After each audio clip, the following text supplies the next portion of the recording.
Hello मेरी soul family, कैसे हैं आप। आज की ये रीडिंग उनके लिए है जो अभी बैठे हैं अप्रेजल के बाद एक खाली सी फीलिंग के साथ, जिन्हें समझ नहीं आ रहा ये साइलेंस क्या है, ये दूरी कहाँ से आई, क्या वो प्यार था या ये चीटिंग थी या सिर्फ एक्सपेक्टेशंस का टूटना था। ये रीडिंग उन सब के लिए है जिनका दिल अप्रेजल के बाद टूटा है, लव स्टोरी क्रैश हुई है। कौन है जो बेवफा है। अप्रेजल हुआ तो खुली प्यार की पोल। देखते हैं आपके कार्ड्स क्या क्या है। ये हमारे कार्ड्स हैं। पहला कार्ड हर्मिट, दूसरा कार्ड नाइट ऑफ स्वैंड्स, तीसरा card queen of wands reverse में, टू ऑफ सॉर्ड्स वो भी रिवर्स में, जस्टिस भी रिवर्स में, ओ माय गॉड, और ये एस ऑफ सॉर्ड्स सीधा आया है। चलिए देखते हैं आपके कार्ड्स कैसे हैं। इंटरेस्टिंग से सारे ये कार्ड्स मुझे दिख रहे हैं।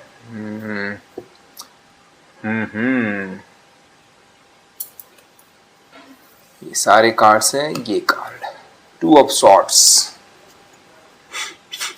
स्प्रेड में ये बीच में है, और जब मैं सारे कार्ड्स एक साथ देख रहा था मेरी नज़र सीधी यहाँ ही गई है। सबसे पहले आप जानते हो वो फीलिंग जो आपकी आंखें किसी चीज़ पर ऑटोमेटिकली रुक जाती है, जैसे वो चीज़ आपको देख रही है। यही हुआ। Two of swords reverse. एक इंसान है इस कार्ड में, अपराइट में वो स्टक है, डिसीजन नहीं ले पा रहा, खुद को अंधा किया हुआ है पट्टी बांध के, और यहाँ वो उल्टा है, मतलब ब्लाइंडफोल्ड गिर रहा है, तलवार दोनों तरफ से झुक रही है, जो बंद था वो खुल रहा है, पर जो खुल रहा है वो ऑब्वियसली संभल नहीं रहा। और आप जानते हो क्योंकि ये कार्ड पहले दिखा, क्योंकि ये वो फीलिंग है जो अभी भी मन में है। अप्रेजल के बाद, उस कॉन्वर्सेशन के बाद या उस खामोशी के बाद कंफ्यूजन नहीं करता, ये डिस्क्राइब करता है आप ऑलरेडी जानते थे कुछ तो था, और अब वो कुछ आपके हाथ से निकल रहा है और आप नहीं जानते कि पकड़ना चाहिए या उसे जाने देना चाहिए। यही है, यही इस कार्ड का पहला सच है। ये सिर्फ पहला ही सच है, क्योंकि कुछ और भी है इस टेबल पे, और वो मुझे अभी अपने तरफ बुला रहा है। हर्मिट, ध्यान से देखिए इस कार्ड को। ये कार्ड टू ऑफ सॉर्ड्स और द हर्मिट, ये एक दूसरे के से बात कर रहे हैं। आप खड़े हो एक कंफ्यूजन में, टू ऑफ सॉर्ड्स, और पूछ रहे हो क्यों हुआ ऐसा, क्यों इतनी खामोशी, क्यों वो दूर हो गए। और तब ये हर्मिट जवाब देता है। ये एक बूढ़ा इंसान है यहाँ, है ना, ये शायद कोई सीनियर पर्सन हो गया आपके ऑफिस के, किसी पहाड़ की चोटी पे, ऑफिस अकेले है एक अपने पोजीशन पे जहाँ पे है वो, एक लैंटर्न हाथ में, पर खुद अंधेरे में खड़े हैं। रोशनी उनके पास है, ऑब्वियसली पूरा ऑफिस कंट्रोल करते हैं वो, पर वो उस रोशनी में खुद को नहीं देखते, वो उस रोशनी से आगे का रास्ता देखते हैं। अपना खुद का अंधेरा उन्हें दिखता ही नहीं है। वो इंसान जो दूर हो गया या जो चुप हो गया, वो बुरा नहीं था, वो इविल नहीं था, वो हर्मिट निकले। वो वो अपने अंदर के सवालों में इतने फंसे हुए हैं कि आपके सवालों की आवाज़ उन तक नहीं पहुंच पाई। वो आपसे नहीं छुप रहे, वो खुद से छुप रहे हैं।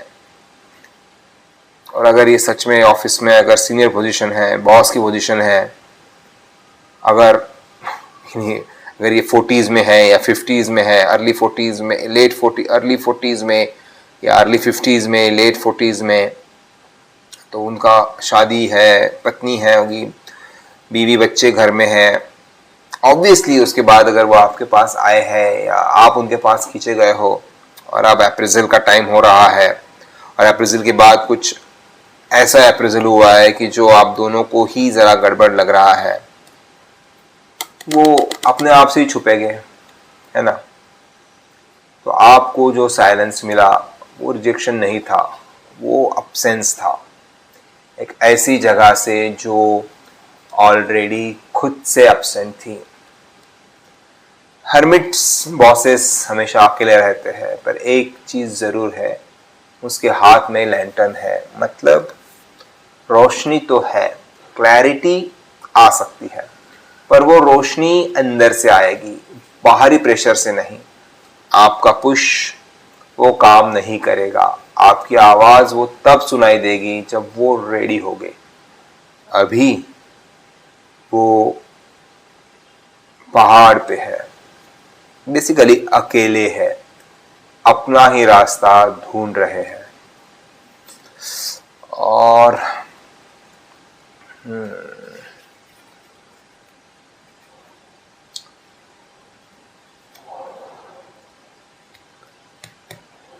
ये कार्ड क्वीन ऑफ वैंड्स,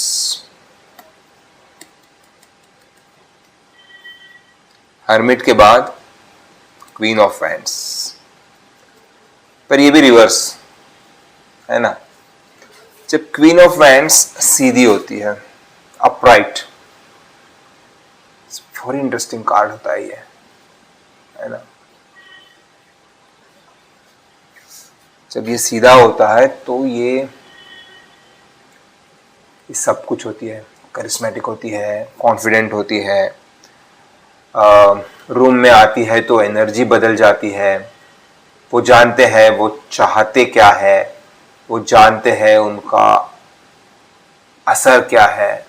और जब वो रिवर्स हो जाता है, वो बस एक परफॉर्मेंस कर रहे हैं। वो जो कॉन्फिडेंस दिखता है ना, वो उनकी शील्ड है, अंदर बहुत डर रहे हैं। और ये कार्ड यहां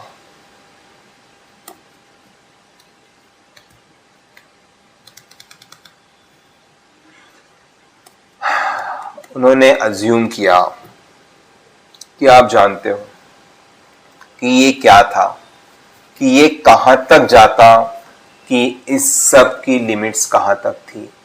उन्हें लगता था आप समझदार हो, कि आप गेट इट करके करते हो, कि एक्सप्लेनेशन की ज़रूरत ही नहीं रहेगी। पर ये अजम्पशन, ये ही इस क्वीन ऑफ वैंड्स की रिवर्स एनर्जी है। और जब मैं क्वीन ऑफ वैंड्स कह रहा हूँ तो प्लीज़ अंडरस्टैंड, ये मैं जेंडर को नहीं रेफर कर रहा हूँ, ये उस फेमिनाइन एनर्जी को रेफर कर रहा हूँ जो केयरिंग है, नर्चरिंग है, जो जानती है जो एनर्जी की किस तरह से लोगों को आगे बढ़ाया जाना चाहिए, उस एनर्जी को रेफर कर रहा हूँ जो फिलहाल आपकी रिवर्स में चल रही है ना।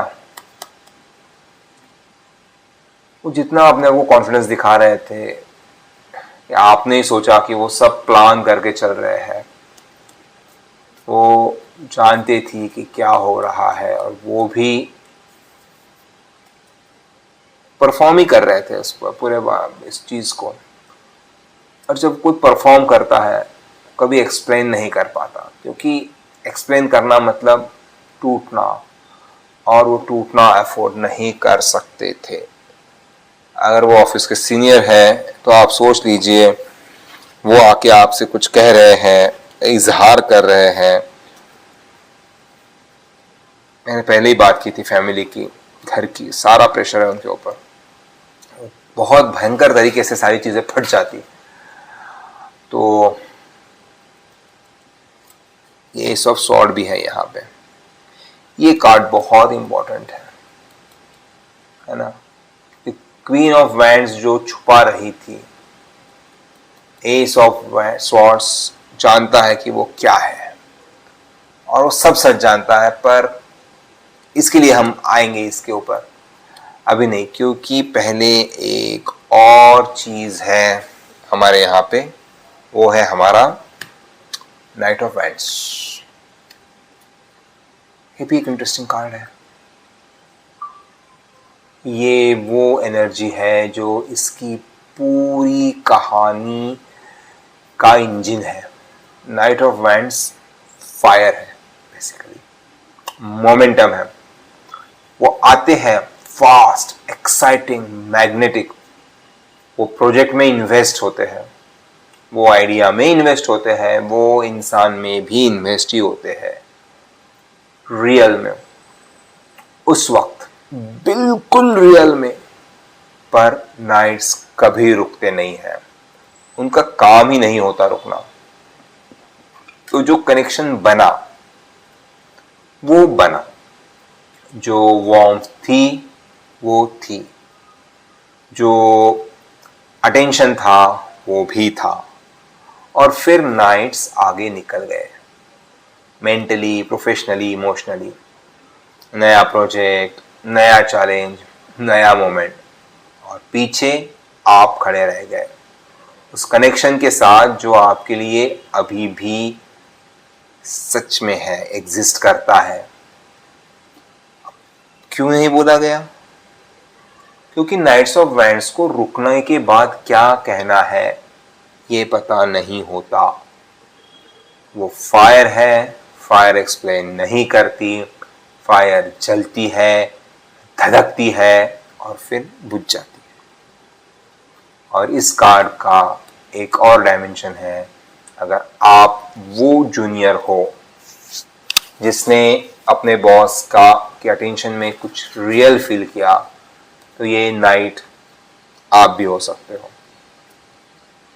आप शायद वही फायर थे, आप भी उस कनेक्शन में फुल्ली प्रेजेंट थे, और बोलना नहीं हुआ क्योंकि फायर के साथ डर भी तो था, करियर का डर, रिजेक्शन का डर, गलत समझे जाने का डर। तो फायर फ्रोजन रहा, और फिर एक बार और एस ऑफ सॉर्ड्स,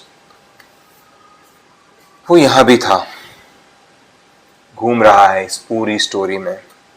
हम जाएंगे, पर अभी एक और बात है जो हमें जो दिख रही है, जस्टिस है ना। जस्टिस कार्ड, वो भी रिवर्स।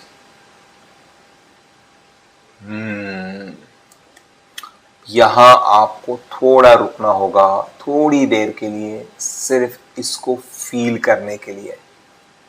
जस्टिस जब अपराइट होता है, सॉर्ड्स बिल्कुल सीधी है, यहाँ पे देखिए, जो दिया वो मिला, रिवर्स्ड। सॉर्ड अब हाथ से छूटकर गिरने वाला है, किसी को वो नहीं मिला जो मिलना चाहिए था। तो मैं सीधे कहता हूँ, जो गिल्ट आप फील कर रहे हो कि शायद मैंने गलत फील किया, वो आपका नहीं है।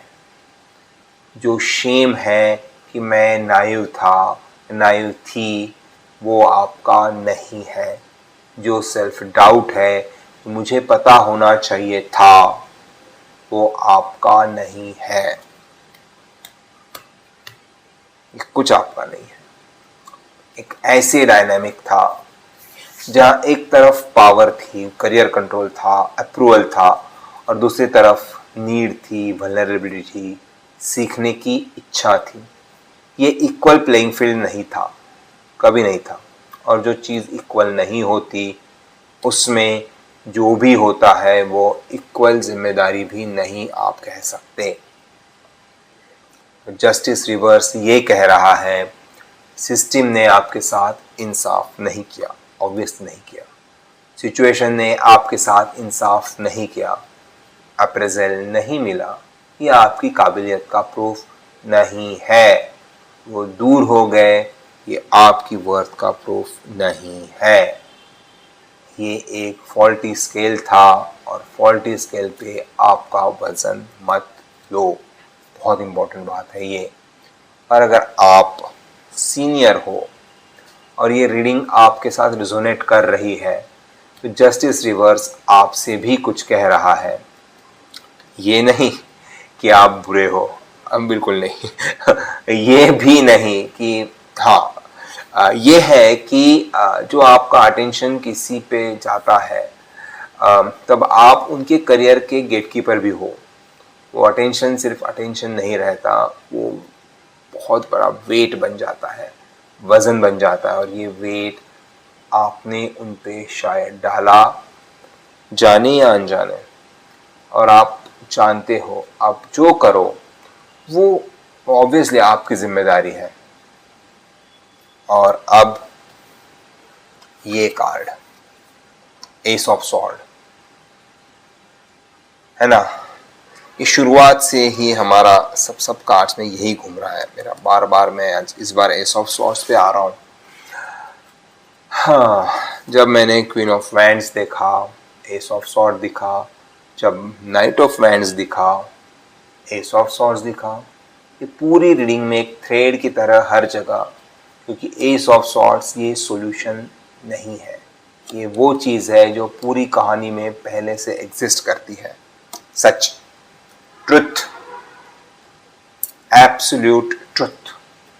ये ताकत नहीं दिखाता, ये क्लैरिटी दिखाता है। और क्लैरिटी वो कभी कंफर्टेबल नहीं होती,